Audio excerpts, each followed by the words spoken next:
सप्तरङ्गी टेलिभिजनको लकडाउन विशेषमा नमस्कार। म केदार श्रेष्ठ। दर्शक महानुभावहरू, आज हामी सँग कुराकानी गर्ने क्रममा दाङ उद्योग वाणिज्य सङ्घका अध्यक्ष नारायण भुषालजी हुनुहुन्छ। हामी विशेषतः आज चाहिँ उहाँसँग कुराकानी गर्ने दौरानमा भर्खरै नेपाल सरकारले आर्थिक वर्ष 77-78 को बजेट पनि प्रस्तुत गरेको छ। यसै सन्दर्भमा रहेर हामी उहाँसँग कुराकानी गर्नेछौँ। कार्यक्रममा यहाँलाई स्वागत छ। हस्, यहाँलाई पनि धन्यवाद।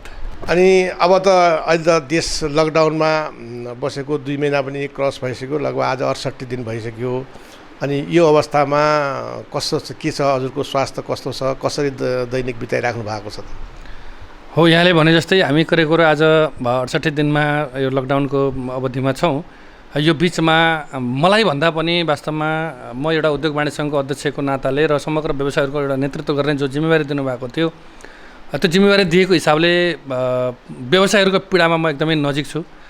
कि म अहिले अफिस आउँदै गर्दाखेरि पनि मलाई एकजना मोबाइल व्यवसायको साथीले मलाई घर भाडा माग्नुभयो। मैले के गर्ने भनेर मलाई चाहिँ प्रश्न गरिरहनु भएको थियो। मैले उहाँलाई भाडा अहिले नदिनुहोस्, एकदमै खानै पुगेको छैन भने तपाईँले चाहिँ उहाँलाई सापट्टीको रूपमा रकम दिनुहोस्, तर भाडाको रूपमा नदिनुहोस् भनिरहेको थिएँ। मतलब भन्न खोजेको कुरा के हो भने अहिले विभिन्न व्यवसायहरूको समस्याहरूदेखि लिएर अन्य पब्लिकसँग पनि हामी, किनभने उद्योग वाणिज्य सङ्घ विभिन्न क्षेत्रसँग जोडिएको छ, अब स्कुलदेखि लिएर विभिन्न क्षेत्रहरूमा। त्यसकारण चाहिँ अहिले विभिन्न ठाउँहरूमा दौड्ने लकडाउन छ, तथापि म एउटा नेतृत्व भएको हिसाबले घरमा बस्नुभन्दा पनि म विभिन्न व्यवसायहरूका कामहरूमा, जनताको कामहरूमा चाहिँ अब सँगसँगै उहाँहरूसँग हिँड्ने, उहाँहरूका समस्याहरू के छन्। अब अहिले यहाँलाई भन्नुपर्दाखेरि विभिन्न स्थानीय तहहरूले आफ्ना कानुनहरू लागू गर्ने, जस्तै दाङदेखि रोल्पामा चाहिँ सामानहरू हामीले पठाउनु पर्ने हुन्छ। त्यहाँ लैजाँदाखेरि चाहिँ खाद्यान्न अन्तर्गत चाउचाउ पर्दैन, बिस्कुट पर्दैन भनेर त्यहाँबाट गाडीहरू फर्काउने कुराहरू पनि पटक पटक आउने गर्छ। त्यसकारण चाहिँ विभिन्न व्यवसायहरूका समस्याहरूमा सँगसँगै हिँड्ने र ती समस्याहरूलाई समाधान कसरी न्यूनीकरण गर्न सकिन्छ त्यसमा चाहिँ जाने तरिकाले बसिरहेको छ। र स्वास्थ्यको हिसाबले हेर्दाखेरि म केही दिन अगाडि काठमाडौँ पनि गएको थिएँ। त्यहाँ गएर फर्किसकेपछि मैले आफै म पनि सङ्क्रमित हुनसक्छु भनेर मैले पिसिआर चेक गराएर यो 3-4 दिन अगाडि मेरो चाहिँ नेगेटिभ रिपोर्ट आएको थियो। मतलब यसरी चाहिँ दिनचर्याहरू अगाडि बढेको छ। यहाँको लागि नेगेटिभ आएको रहेछ, यसको लागि यहाँलाई धेरै धेरै धन्यवाद छ र बधाई पनि छ। अनि अध्यक्षज्यू, अब अहिले भर्खरै जेठ 15 गते नेपाल सरकारले आफ्नो आर्थिक वर्ष 77-78 को बजेट पनि प्रस्तुत गरेको छ होइन। अब यसमा 14 खर्ब 74 अर्ब र 64 करोडको बजेट पनि प्रस्तुत गरेको छ। यो अवस्थामा यो बजेटले व्यवसायीहरूलाई र हाम्रो दाङ जिल्लालाई कतिको छोएको छ? सरकारले पक्कै पनि गत वर्ष 15 खर्ब 32 अर्बको बजेट ल्याएको थियो। यो वर्षमा जति करिब हामी 9 खर्ब चाहिँ आन्तरिक रूपमा राजस्वबाट उठाउने नेपाल सरकारले लक्ष्य लिएको थियो र अन्य 6 खर्ब रुपियाँ चाहिँ गत वर्षको मैले भन्दैछु। 4 खर्ब रुपियाँ चाहिँ वैदेशिक सहयोग लिने र 2 खर्ब रुपियाँ करिब आन्तरिक ऋणहरू लिएर चाहिँ 15 खर्ब 32 अर्बको बजेट बनाएको थियो भने यो वर्ष यो लकडाउनको अवधि हुनसक्छ कोरोनाको कारणले अलिकति राजस्वमा चाहिँ गिरावट आउँछ भन्ने उद्देश्यले होला यो वर्ष चाहिँ करिब 1 खर्ब रुपियाँ चाहिँ घटाएको देखिन्छ। र अर्कोतर्फ चाहिँ हामीले थुप्रै आशाहरू गरेका थियौँ कि अहिले प्रत्यक्ष मारमा परेको भनेको उद्योगिक व्यवसाय नै हो। हुन त प्रत्येक जनताहरू त्यसमा चाहिँ जोडिनु भएको छ, समस्याहरूमा हुनुहुन्छ, तर यसमा प्रत्यक्ष रूपमा आर्थिक कारोबारसँग जोडिएको नाताले सामान्य एउटा ढेब्ली र ठेला गर्ने व्यवसायदेखि लिएर ठुलो लगानी गर्ने लगानीकर्ता अर्थात् चन्द्रागिरी केबुल कार सञ्चालन गर्ने व्यक्तिसम्म पनि यसबाट प्रभावित हुनुहुन्छ भने यो बेलामा राज्यले पक्कै पनि यो बजेटबाट हामीलाई सम्बोधन गर्छ, थुप्रै कुराहरू सम्बोधन गर्छ भनेका थियौँ हामीले। र अर्थात् मैले आफूले आङ्कलन गरेको विषयभन्दा 100% आङ्कलन गरिएको थियो भने त्यसमा अहिले आउँदाखेरि 20% पनि सम्बोधन भएको महसुस भएन। किन भएन भने प्रत्यक्ष तपाईँसँग आज खानेकुराहरू आज साँझको लागि घाँस छैन भने हामी 1 वर्ष पछाडिको प्लान गर्न थाल्यौँ भने त्यो मान्छे चाहिँ सफल हुन सक्दैन। अहिले व्यवसायको समस्या के हो त होइन? यो कमसेकम पनि यो बजेटमा घर भाडाको विषयमा साना साना व्यवसायहरू अनगिन्ती हुनुहुन्छ, लाखौँको सङ्ख्यामा व्यवसायहरू हुनुहुन्छ, उद्योगीहरू त्यही अनुपातमा हुनुहुन्छ भने उद्योगीहरूले चाहिँ उत्पादन गरेको वस्तु उत्पादन गर्नै कठिनाइ छ, उत्पादन गरेको वस्तु बजारसम्म ल्याउनु पर्ने छ, त्यो समस्या छ उहाँहरूलाई। बजारमा ल्याइसकेपछि उहाँहरूको बिक्री भइरहेको छैन भन्ने व्यवसायको हकमा चाहिँ त्यो वस्तु हामीसँग स्टक हुँदाहुँदै पनि हामीले बजारमा अर्थात् बिक्री गर्न सकिरहेका छैनौँ। कि आज यतिका दिन हुँदै गर्दाखेरिको जुन लकडाउनको अवधि छ करिब हजुरको 63 दिन क्रस हुँदाखेरिको आउँदाखेरिको बजेटमा मान्छेले के आकाङ्क्षा गरेको थियो अर्थात् व्यवसायले के सोच बनाएको थियो भने घर भाडा सम्बन्धी एउटा नीति नियम अर्थात् कानुन बनाइने छ भन्ने खालको शब्द पनि पार्न सकेन। अर्थात् घर धनीहरूको लागि यो खालको व्यवस्था गरिनेछ र व्यवसायी भाडामा बस्ने व्यक्तिहरूको लागि यो खालको कानुन ल्याइँदैछ। हुनसक्छ 20%, 25%, 30% भाडामा बस्ने व्यवसायले कति पर्सेन्ट तिर्नुपर्ने, घरबेटीलाई राज्यले कति पर्सेन्ट सहुलियत दिनुपर्ने, मतलब यो खालको केही आउँछ भने ठुलो आशा थियो कि त्यो मैले बजेट भाषण सुरुवातदेखि सुनिरहँदाखेरि मैले लास्टसम्म सुन्दाखेरि केही सम्बोधन भएका छन्, नभएको फेरि होइन, केही कुराहरू भएको छ। जस्तै एउटा सामान्य प्यानमा रहेको व्यवसाय अर्थात् 20 लाखसम्म कारोबार गर्ने व्यक्तिको हकमा उहाँहरूलाई चाहिँ 75% छुट गर्ने राजस्वमा आयकरमा भन्नुभएको छ। त्यस्तै गरिकन 20 लाखदेखि 50 लाखको बिचमा जसले कारोबार गर्नुहुन्छ उहाँहरूको लागि 50% आयमा छुट गर्ने भन्नुभएको छ। 50 लाखदेखि 1 करोडसम्मको रकममा जसले कारोबार गर्नुहुन्छ उहाँहरूको लागि चाहिँ 25% छुट गर्ने भन्ने खालका कुराहरू छ। उत्पादन गर्ने औद्योगिक क्षेत्रहरूमा उत्पादन गर्ने उद्योगीहरूको हकमा उहाँहरूलाई चाहिँ 5 वर्षसम्म बिजुलीको पैसाहरू नलिने भन्ने खालको कुराहरू त्यसमा चाहिँ सुनिरहेको छ। मतलब ती खालका कुराहरू चाहिँ पोजिटिभ छ।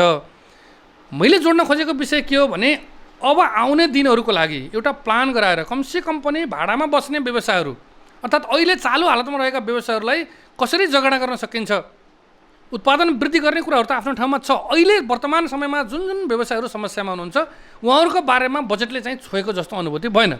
नम्बर 1 व्यवसायको कुराहरू, अरू थुप्रै कुराहरू छ, अन्तःशुल्कका कुराहरू छ, कच्चा पदार्थका कुराहरू छ, भारतबाट कच्चा पदार्थ ल्याएर नेपालमा उत्पादन गर्ने उद्योगीहरूको हकमा पनि केही कुराहरू छुट भएको छ। ल ती केही पाटाहरू राम्रा छन् भने अहिले तत्कालै जुन बजेटले अघि यहाँले सोधे जस्तै दाङमा के भयो भन्ने खालका कुराहरू पनि छ। मलाई लाग्छ यहाँहरूले पनि पक्कै पनि त्यो बेलामा अर्थमन्त्रीज्यूको बजेट भाषण सुन्नुभयो होला। हामी त पटक यो आवाजहरू उठाएका हौँ। तपाईँलाई जानकारी छ कि दाङमा औद्योगिक क्षेत्र निर्माण गर्नुपर्छ, औद्योगिक क्षेत्र घोषणा हुनुपर्छ। अहिले पनि आयो नि, नेपाल सरकारले औद्योगिक क्षेत्रमा उत्पादन गर्ने वस्तुहरूको लागि उत्पादन गरेको वस्तुहरू कच्चा पदार्थ ल्याउँदाखेरि वा निकासी गर्दाखेरि छुट गर्ने भन्ने खालको नीति औद्योगिक क्षेत्र भइसकेपछि ल्याउने। तर औद्योगिक क्षेत्र निर्माण गर्नको लागि कन्सेसन कहाँनिर भयो? दाङका सबै राजनीतिक दलहरू, यहाँका सरकारी निकायका प्रतिनिधिहरू अर्थात् प्रमुख जिल्लाधिकारीज्यूको बैठकमा उहाँहरूको नेतृत्वमा बसेको बैठकबाट पारित गरेर औद्योगिक क्षेत्र व्यवस्थापन लिमिटेड बालाजुबाट निर्णय गराएर उद्योग मन्त्रालयबाट चाहिँ प्रस्तावित पास गरेर हामी अहिले क्याबिनेटमा पुगेका छौँ। त्यो क्याबिनेटमा गएको चिजलाई कमसेकम बजेटले सम्बोधन गर्नु पर्थ्यो कि पर्दैन थियो?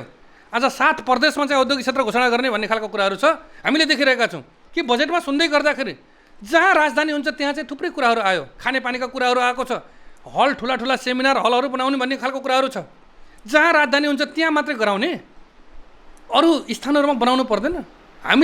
मैले जोड्न खोजेको विषय के हो भने 7 वर्ष अगाडि औद्योगिक क्षेत्रको लागि लबिङ गर्ने निकाय भनेको दाङ जिल्ला उद्योग वाणिज्य सङ्घ थियो। त्यसमा सबै सरकारवाला पक्षहरू सँगसँगै थियौँ।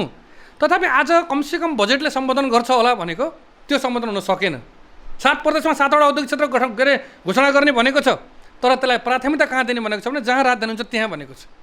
नम्बर 1।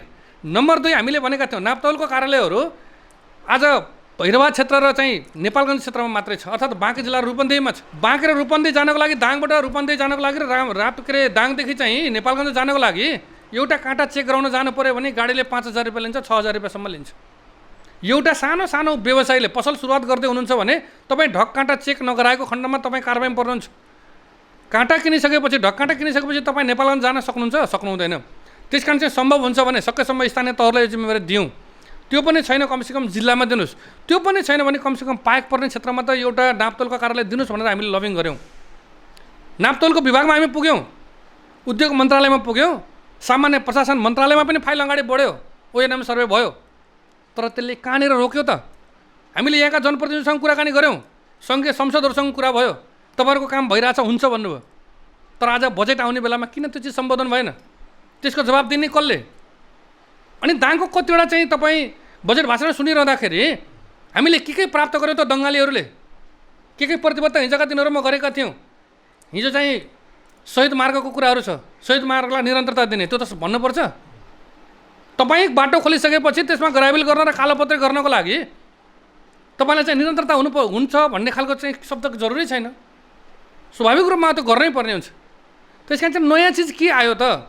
हामीले भनेका थियौँ नारायणपुरमा चाहिँ अन्तर्राष्ट्रिय विमानस्थलको लागि योभन्दा अघिल्लो वर्ष नै सम्बोधन भइसकेको विषय थियो। अन्तर्राष्ट्रिय विमानस्थलको विषयलाई छोडेर क्षेत्रीय विमानस्थलसम्म पनि भएन, अहिले आन्तरिक विमानस्थलको कुराहरू आयो। तुलसीपुरमा रहेको टरीगाउँ विमानस्थलमा हामीले भनेका थियौँ टरीगाउँ विमानस्थलमा इन्धन डिपो आउनुपर्छ भनेर लबिङ गरेका थियौँ। उद्योग वाणिज्य सङ्घको समन्वयमा स्थानीय तहको निर्वाचन नहुँदाखेरि प्लेनको चाहिँ टिकटहरूको ग्यारेन्टी उद्योग वाणिज्य सङ्घहरूले लिएर एयरपोर्ट सञ्चालनमा आएको थियो। कहिले सञ्चालनमा आउने कहिले बन्द हुने यो प्रवृत्ति धेरै पहिलेदेखि आयो। तर अहिले तुलसीपुरमा रहेको टरीगाउँ विमानस्थलको नामसम्म लिएर इन्धन डिपो कहाँ गयो? गत वर्षको बजेटमा सम्बोधन भएको होइन।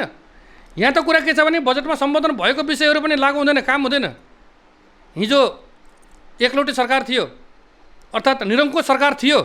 अहिले त नेपालमा गणतन्त्र आयो। जनप्रतिनिधिहरूले सङ्घीय सभासदहरूले कुरा उठाउनु पर्ने, लबिङ गर्नुपर्ने, कहाँनिर उहाँहरू चुक्नुभयो? वास्तवमा विडम्बनाको विषय छ। अन्तर्राष्ट्रिय विमानस्थल भनेर गत वर्ष बजेटमा सम्बोधन भएको विषय अहिले आउँछ आन्तरिक, अनि आन्तरिकमा चलिरहेको एयरपोर्टलाई चाहिँ स्तर उन्नति गराउने र इन्धन डिपो ल्याउने कुराहरू त्यो चाहिँ बजेटमा आउँदैन। या त त्यो प्रदेश सरकार अन्तर्गत पर्यो भन्नु पर्यो। प्रदेश सरकार अन्तर्गतको चाहिँ एयरपोर्ट तुलसीपुरको टरीगाउँ विमानस्थल हो, त्यस कारण चाहिँ प्रदेश सरकारले गर्छ।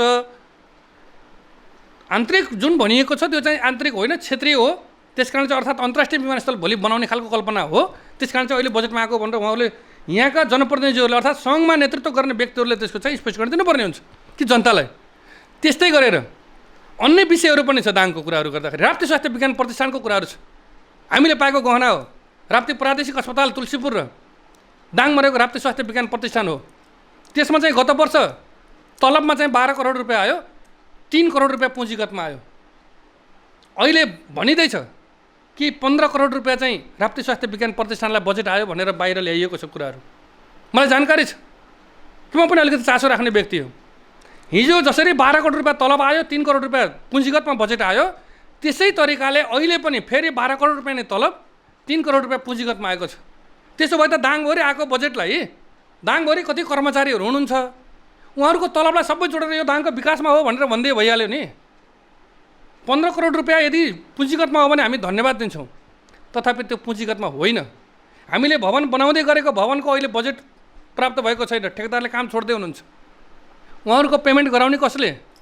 त्यस कारण चाहिँ जिम्मेवार जसले जिम्मेवारी लिनुभएको छ, जसले जहाँ जहाँ गर्नुपर्ने, स्थानीय सरकार अन्तर्गत रहेकाहरूले स्थानीय तहमा काम गर्नु पऱ्यो, प्रदेशमा रहेकाहरूले प्रदेश अन्तर्गत रहेका कार्यक्रमहरूको आयोजना गरेर त्यो अनुसार अगाडि बढ्नु पऱ्यो, सङ्घमा भएकोले त्यो अनुसार सङ्घमा जानु पऱ्यो। अहिले दाङको हकमा हेर्दाखेरि मलाई त खड्केको विषय छ, तपाईँसँग भन्नै पर्ने हुन्छ। सङ्घमा प्रतिनिधित्व गर्ने हिजो खुम्बहादुर खड्का हुनुहुन्थ्यो होला, उहाँको पालामा के आशा गरेको थियो? महरा सर हुनुहुन्थ्यो, त्यो बेलामा आशा गरेका थियौँ। अब उहाँहरूको स्थान लिने कसले? हुन त महरा सर अहिले पनि हुनुहुन्छ। तर जति हिजो सभामुख हुँदाखेरि अर्थात् हिजोका दिनहरूमा जुन जुन विषयहरूमा सम्बोधन भएका थिए ती विषयहरू पनि अब चाहिँ कतै सम्बोधन हुँदैन कि भन्ने खालको एउटा दङ्गाले उद्योगिक व्यवसायहरूसहित आम जनतामा चाहिँ मैले त्यो चाहिँ पाएँ।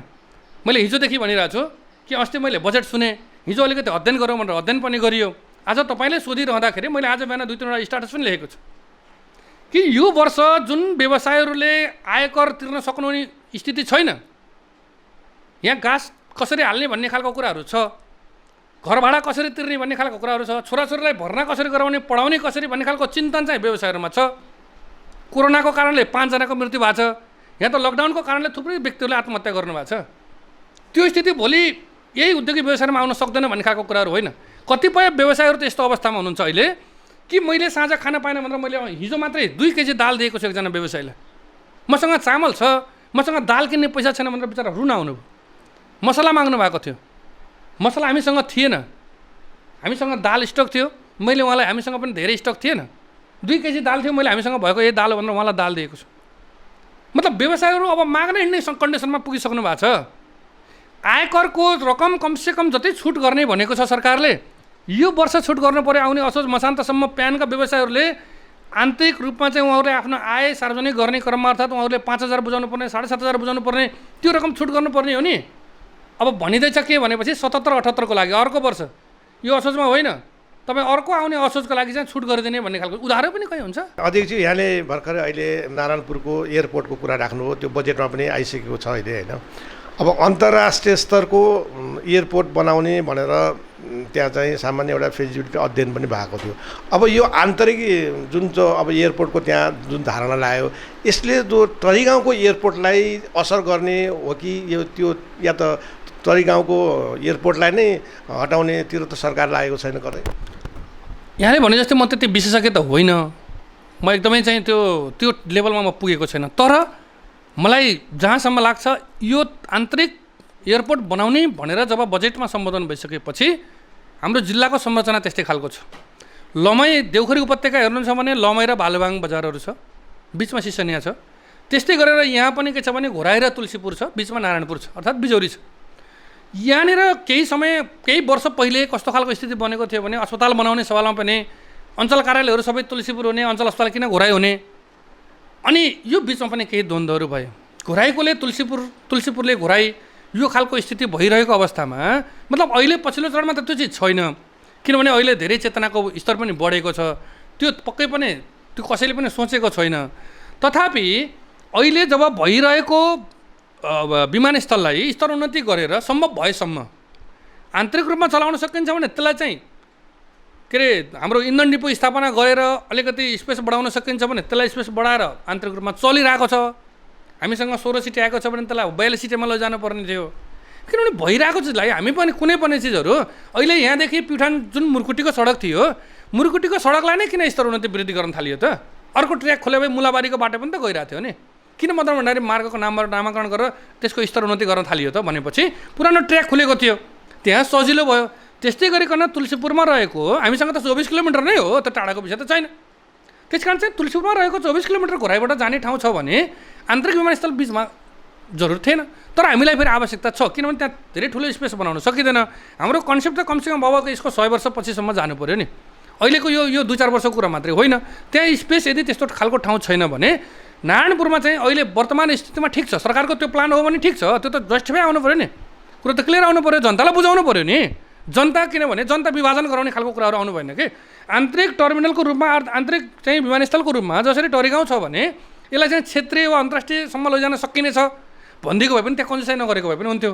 अहिलेको अवस्थामा चाहिँ आन्तरिक रूपमा चलाउने, भोलि चाहिँ त्यसलाई क्रमशः स्तर उन्नति गर्दै क्षेत्रीय र अन्तर्राष्ट्रिय रूपमा लैजान सकिनेछ भनेर बजेटमा सम्बोधन गरिदिएको भए त्यो चिस्यान आउँदैन थियो। अहिले अलिकति के भएको छ भने कतै घोराइतिरबाट चाहिँ प्रतिनिधित्व गर्ने व्यक्तिहरूले नारायणपुरमा भनेर नारायणपुर घोराइ क्षेत्रतिर त लाग्न खोज्नु भएन कि भन्ने खालको केही साथीहरूलाई त्यो छ। तथापि हामी त्यसमा चाहिँ एकदमै सचेत छौँ, किनभने हामी दाङवासी हो। हामी देउखुरीमा भए पनि ठिक छ, हामी योभन्दा पहिले पनि त्यस्तै खालको बसहरू हुन्थ्यो, तुलसीपुरमा भए पनि ठिक छ। हामी घोराइकोले तुलसीपुरमा चाहिँ एयरपोर्ट स्तर उन्नति हुँदैन भन्ने खालको कुराहरू होइन, किनभने हिजो त उद्योग वाणिज्यको इतिहास छ। सबै मिलेर टिकटको ग्यारेन्टी लिएर हामीले चाहिँ प्लेनहरू झारेका थियौँ। मतलब यो स्थिति जुन अहिले अलिकति आन्तरिक रूपमा यो दुईवटा विमानस्थल नजिक भयो, अर्थात् एउटै खालको किन चाहियो भन्ने खालको बहसहरू पनि सुरु भएको छ। यसमा चाहिँ हामी अलिकति अगाडि बढ्नुपर्ने हुन्छ। यसलाई चाहिँ क्षेत्रीय विमानस्थलको रूपमा अर्थात् अन्तर्राष्ट्रिय विमानस्थलमा लैजाने खालको सोच चाहिँ अब हामीले चाहिँ यो खालको आवाजहरू उठाएर यसलाई चाहिँ अलिकति माथि हुनसक्छ। बोल्ने क्रममा केही प्राविधिक त्रुटिहरू पनि हुनसक्छ, किनभने हामीले गत वर्ष पनि अन्तर्राष्ट्रिय विमानस्थलै भनेर चाहिँ अगाडि बढाएको कुराहरू अन्तर्राष्ट्रिय नभए पनि कमसेकम क्षेत्रीय हामीले मागेअनुसार त सबै पाइँदैन नि। हामीले बुवासँग पनि 100 रुपियाँ माग्यो भने हुनसक्छ बुवाको गोजीमा 50 रुपियाँ छ भने उहाँले 50 रुपियाँ दिने हो, नभएको चिज देउने कुरो पनि होइन। किनभने हामीसँग बजेट त्यति ठुलो अहिले छैन। हिजोको बजेटभन्दा अहिले बजेटको चाहिँ प्रकृति चाहिँ अलिकति घटाएर लैजाने अनि मागेको चिजहरू चाहिँ धेरै बढाउने गर्दाखेरि त अलिकति गाह्रो हुन्छ, किनभने त्यो भाडामा हुँदासम्म दिने हो। त्यस कारण चाहिँ आउने वर्षको स्थिति के हुने हो होइन, यसलाई पनि मध्यनजर गरेर यसलाई चाहिँ क्रमशः क्षेत्रीय विमानस्थलको रूपमा अर्थात् अन्तर्राष्ट्रिय विमानस्थलमा लैजाने खालको प्लानिङ गर्नुपर्छ र त्यहाँका स्थानीयहरूले पनि सहयोग गर्नुपर्ने हुन्छ। अनि अब यो आर्थिक वर्षको बजेटमा कृषि, स्वास्थ्य र चाहिँ शिक्षालाई बढी प्राथमिकता दिएको पनि पाइएको छ। अब अहिले चाहिँ अब रुग्ण उद्योगहरूलाई पनि अलिकति राहत स्वरूप चाहिँ सरकारले दिएको भन्ने बजेटमा पनि आइरहेको छ र विशेष गरेर रोजगारको कुराहरू पनि आइरहेको छ। गत वर्ष सरकारले आफ्नो बजेटमा 5 लाखलाई रोजगार दिने भनेर त्यो घोषणा गरेको थियो। अब त्यो 5 लाखले पाएनन्, त्यसको तथ्याङ्क अहिले यो बजेटमा केही आएको पनि छैन। अब गत वर्ष रोजगार कस्तो थियो भने हरियो घाँस उखुल्ने, त्यसपछि एउटा रातो टोपी लगाइदिएर गगल्स लगाएर ट्र्याकसुट एकजोड दिएर काममा लगाएको, त्यही नै हो त रोजगार हो। यहाँले भने जस्तै मेरो पनि भनाइ के हो भनेपछि कमसेकम पनि कुनै नीति ल्याइन्छ, कुनै चिजहरू चाहिँ बाहिर ल्याइन्छ भने त्यसलाई चाहिँ सही तरिकाले कार्यान्वयन गर्नुपर्छ भन्ने हो।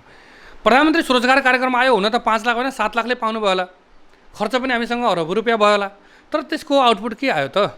प्रधानमन्त्री स्वरोजगार कार्यक्रममा यहाँले भने जस्तै बाटोमा चाहिँ सामान्य सरसफाइ गर्दैमा, उहाँहरूको हाजिरीमा चाहिँ अपडेट गर्दैमा के साँच्चै रोजगार सिर्जना भएको हो त? त्यो त भएको होइन नि। त्यस कारण चाहिँ बजेट जुन ठाउँमा खर्च गरिन्छ त्यसले चाहिँ कमसेकम केही चिज दियोस्। भन्ने खालको कुराहरू हो कि अहिले पनि यहाँले भने जस्तै राम्रो प्लानिङ चाहिँ आएको छ है यो बेला।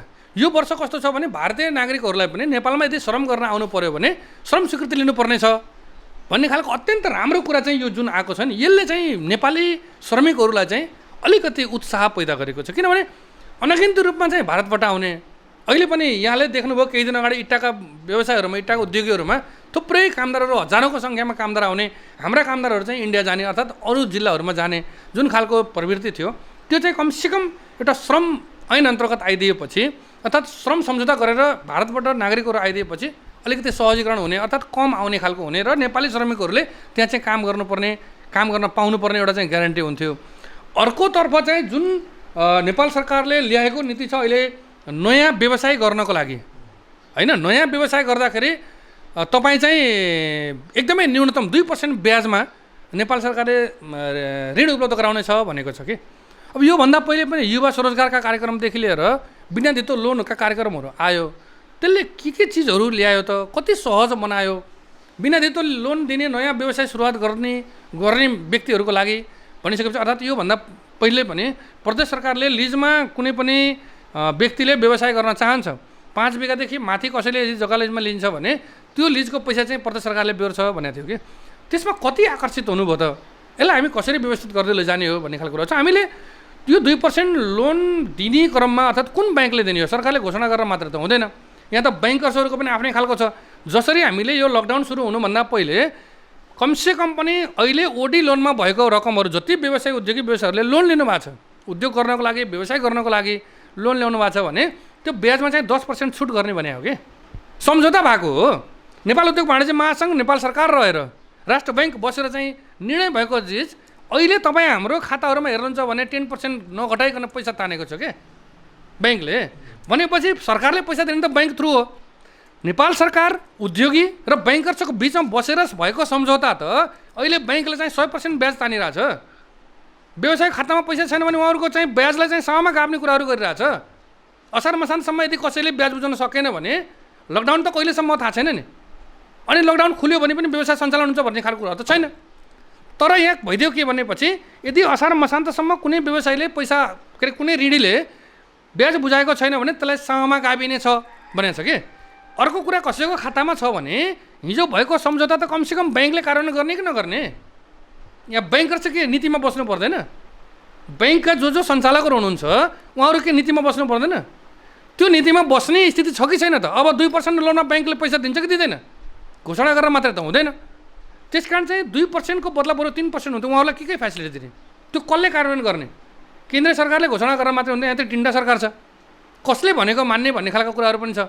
त्यस कारण चाहिँ यो घोषणा गरेर मात्रै हुँदैन। विगतमा पनि हामी हेरेका छौँ, श्रम सम्झौताका कुराहरू पनि छन्, न्यूनतम पारिश्रमिकका कुराहरू पनि छन्।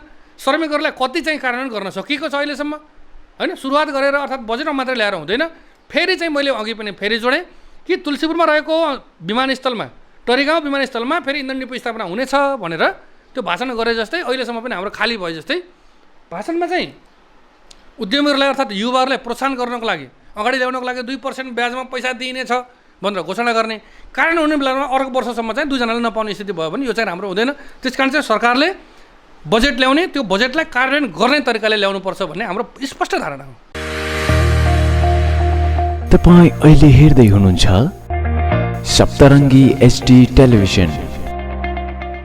अनि अब अहिले आत्मनिर्भरको कुराहरू पनि आइरहेको छ। अब नेपाललाई आत्मनिर्भर बनाउने भन्ने कुरा, यो आत्मनिर्भर बनाउनको लागि यो बजेटले कतिको छोएको छ। र अर्को कुरा अहिले पनि यो बजेटमा के छ भने 7 लाख रोजगार दिने भन्ने छ।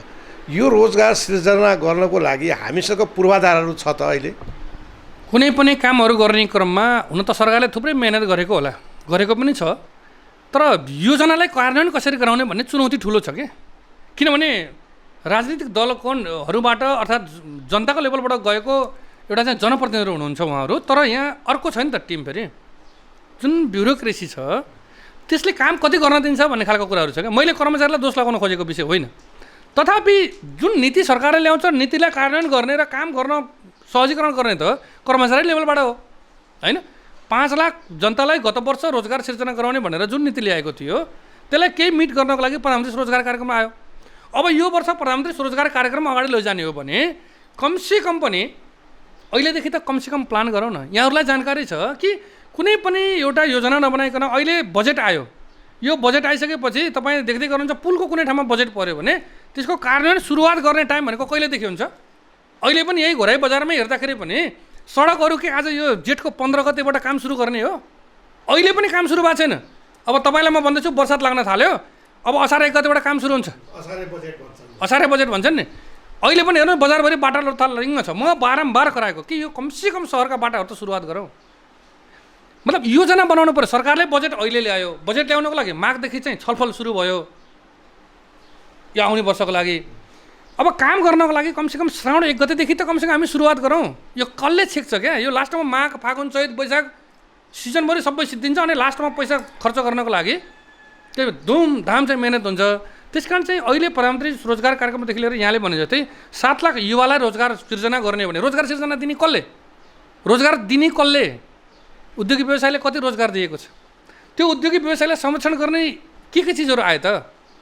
अहिले त 1 करोडसम्मको कारोबारको कुराहरू छ नि, अनि 2 करोड कारोबार गर्ने के पायो त? उसको मनस्थिति गिर्दैन? 25% दिएको थियो भने कमसेकम 10% त दिनु पर्थ्यो नि। अनि अर्को कुरा 2 करोडको कारोबार छ, 10 करोडको कारोबार गर्ने अरू उत्पादकलाई चाहिँ के दियो त? निकासीमा कति % छुट थियो? कच्चा पदार्थमा आयो, त्यही राहतका कुराहरू छ। त्यो पनि के छ भन्नुहुन्छ भने औद्योगिक क्षेत्रमा उत्पादन भएका वस्तुहरू अर्थात् सेजमा उत्पादन भएका वस्तुहरू भनेको छ के। त्यसो भएपछि औद्योगिक क्षेत्र घोषणा नभएको ठाउँहरूमा रहेका साना उद्यमीहरूलाई कसरी प्रमोट गर्ने? उहाँहरूको स्थानसम्म लैजानको लागि सडक पूर्वाधारको कुराहरू थियो कि? उहाँहरूको वस्तु उत्पादन भइसकेपछि बिक्री गर्ने ग्यारेन्टी थियो कि? कुरा अलिअलि आएको छ अहिले कि धानहरूको मूल्य चाहिँ सरकारले तोकिदिने, त्यस्तै गरिकन मकैको मूल्य तोकिदिने, टमाटरको मूल्य तोकिदिने र किन्ने ग्यारेन्टी पनि गर्ने। मूल्य तोकेर मात्रै होइन नि, त्यो जुन रेटमा यदि तोकिन्छ मूल्य भने त कमसेकम सरकारले ग्यारेन्टी लिनु पऱ्यो कि। उत्पादन वृद्धि गरिसकेपछि रोजगार सिर्जना स्वाभाविक कुरा हुने हो। अब रोजगार सिर्जना गर्ने भनेर भाषणमा त गर्ने, तर जुन रोजगारदाता हो, रोजगारदाता भनेको त उद्योगी व्यवसायहरू नै हो नि। सामान्य एउटा व्यवसायले पनि 2 जना स्टाफ त हुन्छ। लाखौँको सङ्ख्यामा व्यवसाय छ भने त्यसले कतिजनालाई मान्छेलाई चाहिँ रोजगार दिन्छ होला भन्नुहोस् त? 7 लाखको कुरा होइन। तपाईँ उद्योगी व्यवसायलाई सही तरिकाले संरक्षण गर्न सक्ने र उहाँहरूलाई हौसला दिने हो भने 7 लाख होइन 14 लाख पुऱ्याउन सकिन्छ। त्यसको लागि त निजी क्षेत्रसँग बस्नु पऱ्यो, छलफल गर्नु पऱ्यो, सम्भावना के छ, तपाईँहरूलाई हामीले के सहयोग गर्नु पऱ्यो। तपाईँहरूको वस्तु उत्पादन भएको छ भने बजारीकरण गर्नुपर्छ कि? तपाईँहरूलाई हामीले केही बिजुलीमा सब्सिडी दिन सकिन्छ कि? ढुवानीमा छुट गर्न सकिन्छ कि? तपाईँहरूले उत्पादन गरेको ट्याक्स लिन के अरे छुट गर्न सकिन्छ कि? केही कुराहरू छ नि यहाँ त। यहाँ त एउटा बियरको बोतल बाहिर लगाउनु पऱ्यो भने पनि 1 रुपियाँ 50 पैसा ट्याक्स लिने कुराहरू छ नि। अहिले तपाईँसँग कुरा गर्दाखेरि मैले अहिले यही लकडाउनको अवधिमा करिब हामीसँग 11-12 गाडी चाहिँ लसुन चाहिँ पोखरा गयो। 11-12 गाडी लसुन रोल्पाबाट दाङ आएर दाङबाट चाहिँ पोखरा लोड हुने क्रममा तपाईँको प्रति केजी 50 पैसा चाहिँ रोल्पाले चाहिँ ट्याक्स लिइरहेको छ। किसानले उत्पादन गरेको लसुनमा पनि नछोड्ने हुन्छ भन्नुहोस् न। अनि त्यसलाई चाहिँ उत्साह हुन्छ। त्यो लसुनको भाउ हो यदि 10 रुपियाँ केजी थियो भने त ट्याक्सले गर्दा 10 रुपियाँ 50 भयो नि। अनि त्यो 10 रुपियाँ 50 एउटा ढुवानी घोराइ गर्नु पऱ्यो, घोराइबाट पोखरा लैजानु पऱ्यो गर्दा त्यसको मूल्य 14 रुपियाँ हुन्छ सर। अनि इन्डियाबाट उत्पादन गरेको उहाँ चाहिँ सब्सिडी पाएको छ, किसानले ट्याक्स लागेको छैन। इन्डियाको बहराइचबाट उत्पादन गरेको लसुनको मूल्य चाहिँ 13 रुपियाँ पोखरा पुग्ने बेला पर्ने। रोल्पामा उत्पादन भएको वस्तुको चाहिँ मूल्य तपाईँको चाहिँ 14 रुपियाँ 50 पैसा हुन गयो भने तपाईँको लसुन किन्छ कि बहराइचको लसुन किन्छ? अनि त्यो चिज सोच्नु पर्दैन? अहिले हेर्दै गर्दाखेरि मैले यही लकडाउनको अवधिमा किनभने व्यवसायहरू आउनुभयो हामीले पोखरासम्म कसरी लसुन पुऱ्याउने भनेर उहाँहरू आउँदाखेरि खै तपाईँहरूको खरिद बिल हेरौँ त कसरी लगाउने हो, ल पासको व्यवस्था गरौँ भनेर उहाँहरूसँग बिल बुझाएको माग्दाखेरि उहाँले रसिद काटेको रसिद दिनुभयो क्या बिचरा। उहाँ त बिचरा हुनुहुन्छ नि। सानो सानो व्यवसायहरूले रोल्पामा भएको लसुनलाई पोखरा लैजाऊ सप्लाई गरौँ, हाम्रो नेपालको उत्पादन नेपालमा लैजाउँ भनेर मेहनत गर्न थाल्नु भएको छ। उहाँहरूसँग चाहिँ प्रति केजी 50 पैसा ट्याक्स लिएको छ क्या। यो निगरानी गर्ने कसले? स्थानीय तहहरूले आफ्नो तरिकाले चाहिँ रोल्पामा काम गर्न मिल्छ? मिल्दैन नि। सङ्घीय सरकारले त्यसको त्यो निगरानी गर्ने कसले हो? यस्तो तरिकाले कहीँ किसानहरूको अर्थात् उद्यमीहरूको चाहिँ उत्साह बढ्छ त? किसानलाई व्यवसायीकरण गर्ने, व्यवसाय बनाउने, 1 बिघा होइन 5 बिघामा काम गर्नुहोस् भनेर चाहिँ अर्कोतिरबाट भाषण ठोक्ने, अनि उत्पादन गरेको वस्तुमा ट्याक्स हान्दैन। त्यो पनि अझै कृषकले उत्पादन गरेको वस्तु ट्याक्स लिनुपर्छ। ट्याक्स नले त देश चल्दैन नि, त्यो त हामीलाई थाहा छ नि। तर कुन कुन चिजहरूमा लिने, त्यसको दायराहरू कति फराकिलो गर्ने, दायरा फराकिलो कुराहरू छ। कच्चा पदार्थ खेर गइरहेको छ, त्यसबाट वस्तु बनाउने कुराहरू छ। त्यस कारण चाहिँ रोजगार दिने रोजगारदाताहरूसँग व्यापक रूपमा छलफल गरेर, चाहे त्यो स्थानीय सरकार होला, चाहे प्रदेश सरकार होला, चाहे सङ्घीय सरकार होला, बजेट ल्याउनुभन्दा 1-2 पटक कमसेकम 2-4 चरणमा चाहिँ छलफल गरेर के गरेर रोजगार सृजना गर्न सक्छ। भाषण मात्रै गरेर त हुँदैन नि। मैले भाषणमा तपाईँसँग कुरा गर्न पऱ्यो भने त 500 जना रोजगार हुन्छ भन्दै होला क्या। तपाईँहरूलाई कहीँ समस्या छैन, ल हामी भयौँ भन्दै हुन्छ। अहिले बोल्दाखेरि त कार्यान्वयन गर्न सक्नु पऱ्यो नि।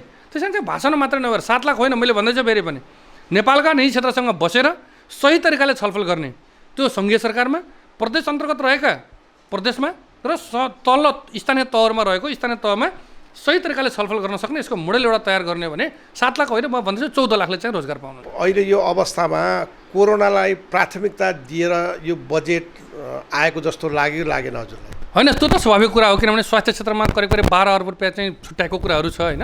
अब विभिन्न समस्याहरू त सरकारसँग छ नै, तथापि कोरोनाको जसरी चाहिँ व्यवस्थापन गर्नुपर्ने हुन्थ्यो, किनभने यो अहिले देखेको रोग होइन, यो आउँछ भन्ने कुरो केही महिना अगाडि नै थाहा थियो। जब चाइनाको वुहानमा देखिसकेपछि चाइनाबाट अन्यत्र देशहरूमा पनि सर्दैछ भनिसकेपछि क्रमशः भारत हुँदै नेपाल प्रवेश गर्न थालिसकेपछि हामी त यसको लागि कमसेकम पनि पुसको महिनामा चाइनामा देखिएको थियो भने हामी फागुनबाट त तयारी गर्न सकिन्थ्यो नि। लकडाउन 11 गतेदेखि चाहिँ हामी तयारी कहिले गरिरहेछौँ भने 1 हप्ता अगाडि गरिरहेछौँ कि तयारी पुगेन। अहिले पनि यहाँहरूले हेर्दै गर्नुहुन्छ, आज 67-68 दिन हुँदाखेरि थुप्रो उद्योगिक व्यवसायहरूले पसलहरू बन्द गर्नुभएको छ। सबैलाई जानकारी छ, मैले पटक पटक दोहोऱ्याउनै पर्दैन। उहाँहरूलाई खाना बस्नको अत्यन्त अप्ठ्यारो भइसक्यो। यो परिस्थितिका बावजुद सटरहरू बन्द भएको अवस्थामा पनि माथिबाट ठुलो हेर्नुहुन्छ बिचरा हाम्रा नेपाली नागरिक हुनुहुन्छ, हामीले सम्मान गर्छौँ उहाँहरूलाई। तर इन्डियाबाट आउनु भएको छ, उहाँहरूलाई पनि जानकारी छैन। ट्रेनबाट आउनु भएको छ, कोही इन्डियामा, कोही बसबाट आउनु भएको छ, कोही साइकलबाट, कोही पैदलबाट आउनु भएको छ। भन्सारमा एकै ठाउँ बस्नु भएको छ। एउटालाई सङ्क्रमित लाग्यो भने अरूलाई पनि सर्न सक्छ। त्यस कारणले चाहिँ सरकारले के गर्नु पर्थ्यो भने कमसेकम भन्सारका क्षेत्रहरूका होटलहरू लिएर हुन्छ कि ठुला क्वारेन्टाइन बनाएर बसाल्नु पर्ने थियो कि PCR चेक गराएर मात्रै प्रवेश गराउनु पर्ने हुन्थ्यो कि यो आफै यहाँ उत्पन्न भएको त होइन। रुकुम पूर्व देखियो, भोलि त्योभन्दा अझै डोल्पा देखिन सक्छ। त्यो रोग के त्यहाँ रोल्पामा निक्लिएको अर्थात् चाहिँ रुकुममा निक्लिएको त होइन नि त। त्यो चिज गर्नको लागि के गर्नु पर्थ्यो भने सिमानामै कमसेकम क्वारेन्टाइनहरूको व्यवस्था गरेर PCR चेक गराएर मात्रै यता पठाउनु पर्थ्यो। त्यहाँनिर हामी चुक्यौँ। त्यो चुकिसकेपछि भने कमसेकम जिल्ला छिर्ने नाकाहरूमा अलिकति चेक जाँचलाई अलिकति कडाइ रूपमा राख्ने र नेपाली दाजुभाइहरूलाई दुःख नहुने तरिकाले व्यवस्थापन गर्नु पऱ्यो नि। सरकार भनेको त अभिभावक हो। तपाईँसँग छोराछोरीहरू कहीँबाट आयो भने त तपाईँले आफ्नो छोराछोरीहरू नाङ्गो भयो, भोको भयो भने त पाल्ने दायित्व त मेरो हो, त मेरो बुवाको हो। म छोरा हो भने मेरो बुवाको हो, मेरो छोरा छ भने मेरो दायित्व हो क्या। छोराछोरीहरू अर्थात् नेपाली नागरिकहरू आइसकेपछि सकेसम्म सिमानामै, त्यो पनि कमसेकम जिल्ला प्रवेश गर्ने स्थानमा ठुला क्वारेन्टाइनहरू बनाउने, भएको संरचनाहरू हामीसँग जुन स्थानहरूमा थिए ती ठाउँहरूमा खानाको व्यवस्था गरिदिने र अहिले भारत सरकारले जसरी प्रत्येक चाहिँ क्वारेन्टाइनमा बस्ने व्यक्तिहरूको लागि केही रकम सहयोग गरेछ कि तपाईँ क्वारेन्टाइन बस्न आउनुहोस्, अन्यत्रबाट आउनु भएको छ भने तपाईँलाई चाहिँ केही राहतका प्याकेजहरू हामी दिन्छौँ भन्नुभएको छ। कोही के अरे प्रदेशहरूले चाहिँ 3000 रुपियाँ नगद दिएको कुरोहरू आइरहेछ, कुनै ठाउँमा 5000 दिएको कुराहरू आइरहेछ, कहीँ 2 कुइन्टल चामल दिएको कुराहरू आइरहेछ। उहाँहरूलाई पनि उत्साह हुने खालको के अहिले हामी केही क्वारेन्टाइनमा म आफै पनि गएँ, त्यहाँ जाने बेला बिचाराहरूले उहाँहरूले चाहिँ ओडा भनेर एउटा सानो ओडा त छैन नि। हिजोको एउटा गाविस अहिले एउटा ओडा बनेको छ। सैका गाविसकै कुरा गरौँ, सैका गाविसकै सानो छ र तपाईँले खाना पकाएर लगेर जाने ठाउँ छ त्यहाँ, नजिक त छैन नि। हुनसक्छ मेरो दूरदराजको ठाउँ होला, कुनै अरू 4-6 किलोमिटरको पारीको कुराहरू होला, घरबाट खाना पकाएर लैदिनु सक्दैन। बाहिर किन जानु, तपाईँ भेङ्री नगरपालिकामा जानुहोस् न, प्युठानकै। म त्यहाँको मेरो साहबसँग कुरा गरेँ, तपाईँको के यसरी व्यवस्थापन गर्नुभएको छ। कृष्णवरसँग मेरो कुराकानी भयो, किनभने हामी पनि चासो त लिन्छौँ नि, त्यहाँ त हाम्रा व्यवसायहरू पनि हुनुहुन्छ। भोलि हामी पनि पर्न सक्छौँ। क्वारेन्टाइन चाहिँ त के अवस्था छ, भोलि हुनसक्छ सङ्क्रमण मलाई भयो भने त म पनि त्यहाँ गएर बस्ने हो नि। त्यसैले क्वारेन्टाइनमा बसेको व्यक्तिहरूलाई न्यूनतम आधारहरू त दिनु पऱ्यो नि। खानै छैन, बस्नै छैन, सुत्ने ठाउँ छैन, कहाँ बस्ने उहाँहरू। देख्नु भएको छ कतिपय ठाउँबाट क्वारेन्टाइनबाट मान्छेहरू भागे भनेको छ कि। मतलब के भने पनि प्लानबद्ध ढङ्गले बजेट छुट्याएर मात्रै हुँदैन। हामी त भनेका छौँ साँच्चै सर्जे पनि कहीँनिर बस्नु वचन हामी गर्छौँ। जनप्रतिनिधिले तपाईँहरू खुट्टा नकमाउनुहोस्, बरु हामीलाई विकास चाहिँदैन। यो वर्ष कोरोना सङ्क्रमितहरूबाट बच्नको लागि क्वारेन्टाइनमा बसेका व्यक्तिहरूको लागि, आइसोलेसनमा बसेका व्यक्तिहरूको लागि तपाईँहरूले निर्णय गर्नुहोस्। अहिले खर्च हुन नसकेको बजेट, कुनै पनि बजेटहरू फ्रिज हुने खालका बजेटहरू छन् भने त्यही शीर्षकमा हालौँ र बरु विकास निर्माणका कामहरूलाई अलिकति स्थगित गरेर कमसेकम यो लडाइँमा चाहिँ हामी सबै एक ढिक्का बनाउँ। पब्लिक लेभलबाट गर्नुपर्ने सहयोगहरू हामी गर्छौँ भनेका छौँ। तर धेरै ठाउँहरू हेर्दाखेरि खान पाएनौँ, बस्न पाएनौँ भनेको जस्तै भोलि धेरै सङ्क्रमितहरू आइसक्नुभयो भने हुनसक्छ दाङकै कुरा गर्दाखेरि पनि भोलि बेलजुन्डी भरियो भने अब कहाँलाई जाने भने तयारी त गर्नु पऱ्यो नि सर। रोग त सुरुवात आइसक्यो सङ्क्रमण त। अहिले त भनेको छ क्वारेन्टाइनमा बस्नेहरू व्यक्तिहरूबाट चाहिँ आयो भन्ने खालको कुराहरू छ। भोलि बाहिरै टच भएको व्यक्तिहरूसँग त्यो सङ्क्रमण अलिकति फैलियो भने कमसेकम त्यसको प्लान त गर्नु पऱ्यो नि।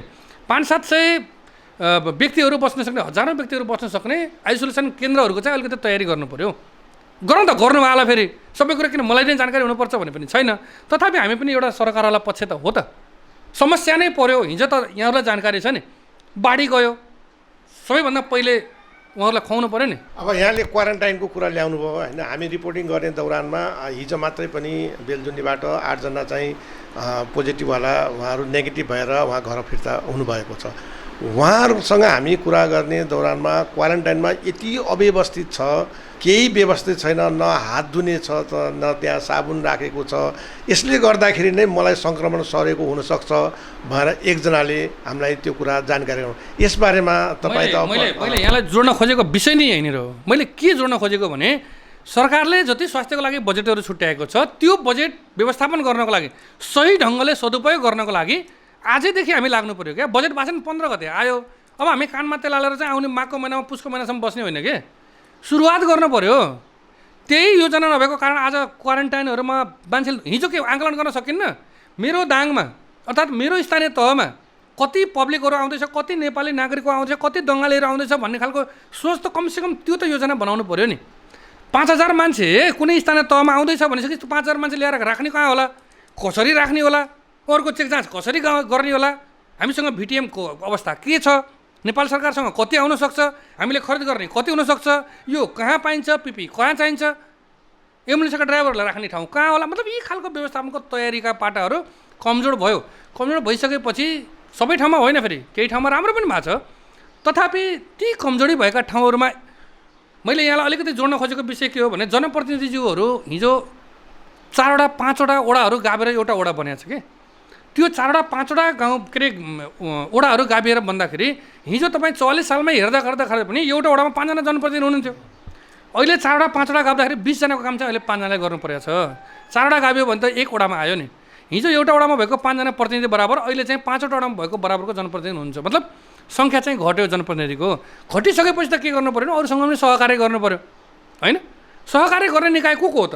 हुनसक्छ मानव अधिकारवादीको टोली हुनसक्छ, हुनसक्छ नागरिक समाजलाई लिएर हुनसक्छ, वन महासङ्घलाई लिएर हुनसक्छ, निजी क्षेत्रले सञ्चालन गरेका विभिन्न सङ्घ-संस्थाहरू हुनसक्छ, जस्तै जाङजला उद्योग वाणिज्य सङ्घ अर्थात् उद्योग वाणिज्य सङ्घहरू छ। हामीसँग सबै ठाउँहरूमा चाहिँ उद्योग वाणिज्य सङ्घ कुना कुनामा पुगिरहेको छ।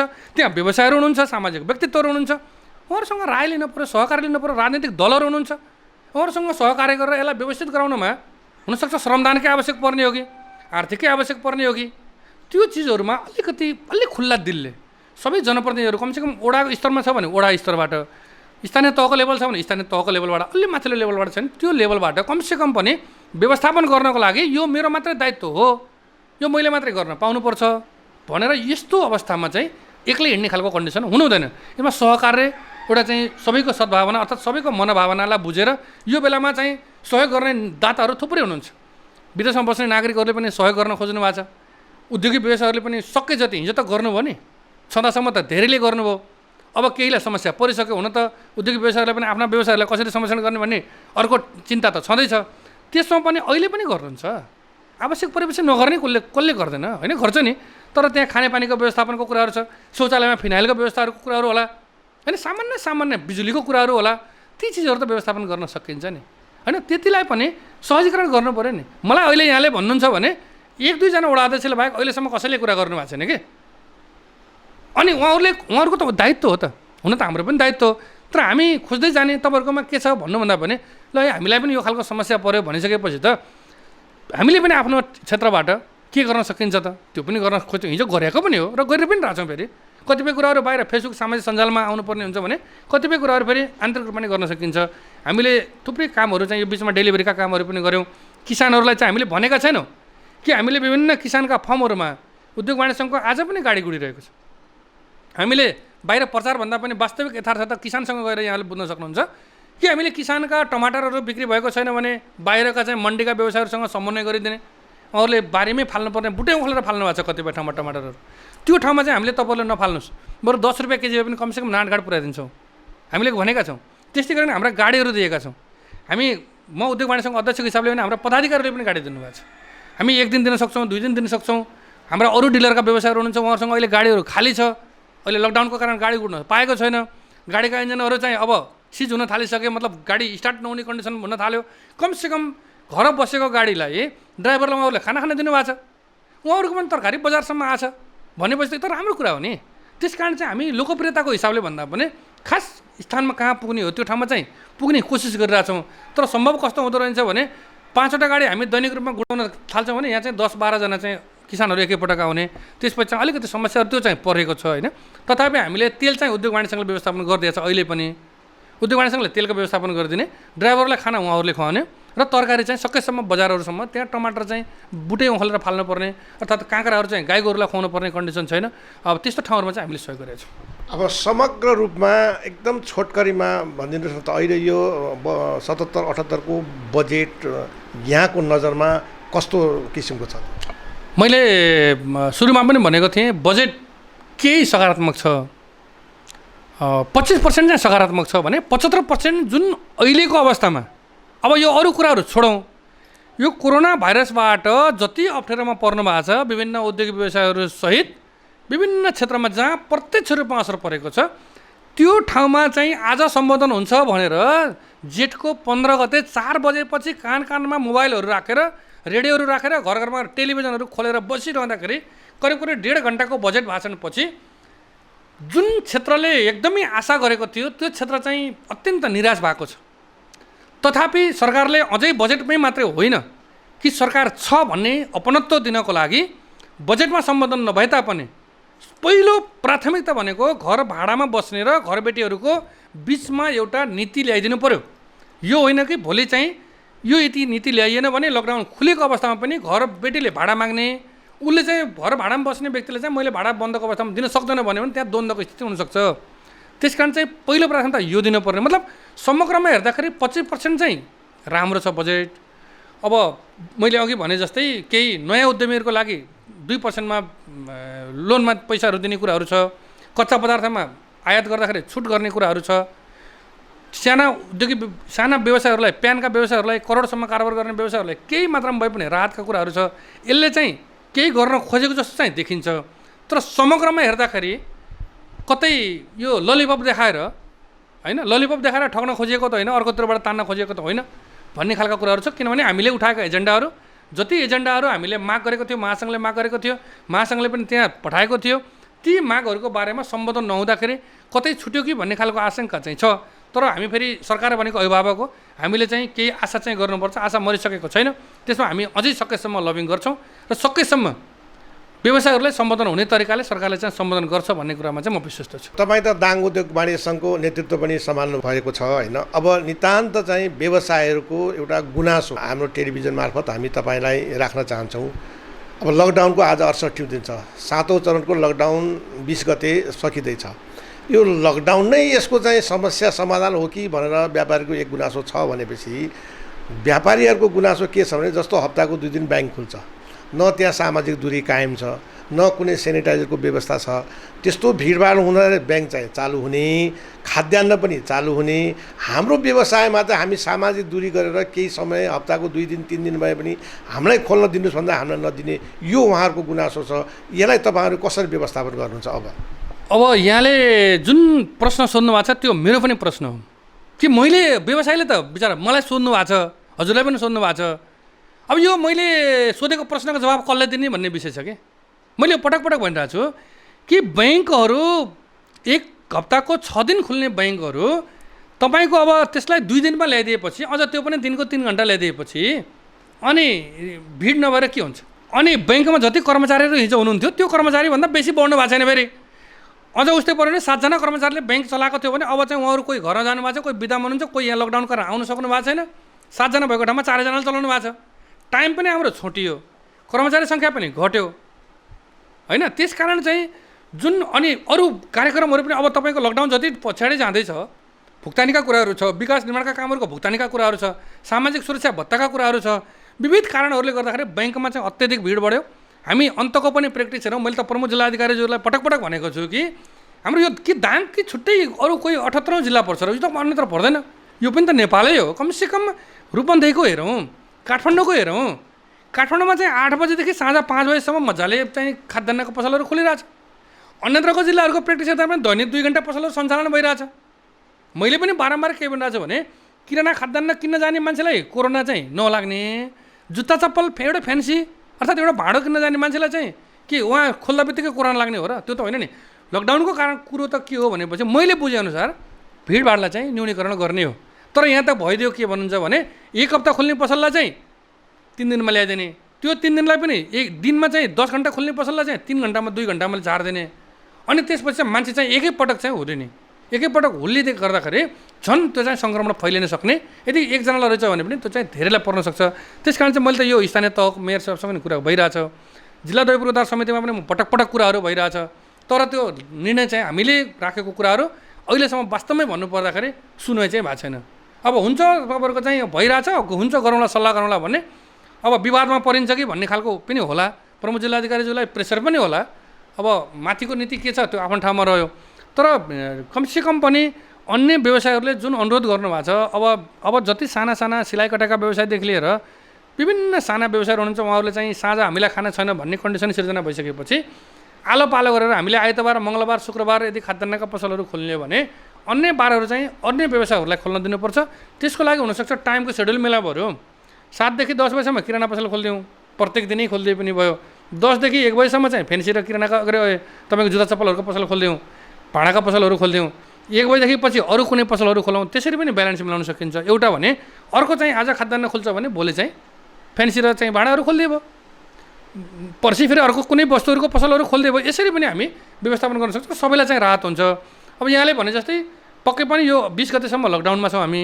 यो 20 गतेमा पक्कै पनि कुनै न कुनै 20 गतेसम्म एउटा निर्णय हुन्छ र अब लकडाउनलाई चाहिँ यसरी सबै पसलहरू सटर बन्द गर्दैमा यो चाहिँ यो कोरोना भाइरसले चाहिँ छुँदैन भन्ने खालको कुराहरू होइन।